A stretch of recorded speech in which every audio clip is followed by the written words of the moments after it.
Дождот и невремето што го зафати Скопскиот регион нанесе сериозни штети на граѓаните. Невремето во одредени делови предизвика проблеми во одвивањето на сообраќајот, како и времени прекини во снабдувањето со електрична енергија. Во бригадата за противпожарна заштита на град Скопје регистрирани се дојави за поплавени објекти во Црешево и Стајковци. Како што информираше градоначалникот на општина Газибаба Борис Георгиевски, дождот нанесе сериозна материјална штета на индивидуалните земјоделци, како и на инфраструктурата на каналската мрежа. До доцните вечерни часови општината заедно со градот Скопје и јавното комунално предпријатие работеше на расчистување на теренот, со цел, како што информираше градоначалникот, да се стават во функција сите локални и магистрални улици.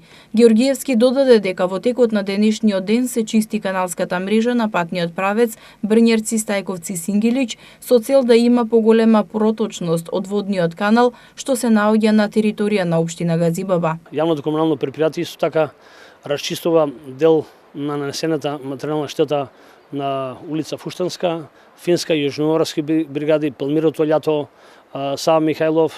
Најголем дел и материјална штета се во населените места Турбарево, во Ченто, Стајковци, Црешево и делот од Страчници.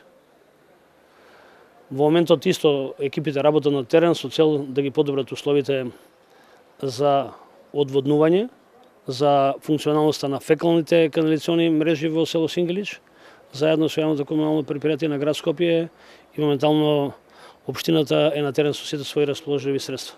Доколку продолжат со ваков интензитет врнежите, градоначалникот Георгиевски потенцира дека не постои можност од нови поплави, бидејќи навремено се чисти каналската мрежа. Општината врши 24-часовно наблюдување на состојбата и, како што рече Георгиевски, ставени се во функција сите расположливи средства и апарати. А за критичните точки како што се подвозниците, од градот побаравме одговор, кој информира дека градот перманентно ја следи состојбата со врнежите и целата расположлива механизација и човечки ресурси на јавните предпријатија и бригадата за противпожарна заштита се во постојана приправност.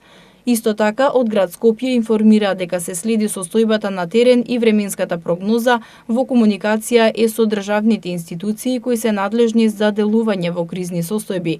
Од градот додаваа дека под постојан надзор е комплетната подземна инфраструктура и сите можни критични точки за излевање на поголеми количества атмосферски води. Јавните предпријатија на град Скопје се на терен и ги отстрануваат оштетувањата на инфраструктурата нанесени со претходните врнежи. Од Управата за хидрометеоролошки работи известуваат дека утре и во среда појавата на пороен дожд и грмежи ќе биде поретка и со послаб интензитет.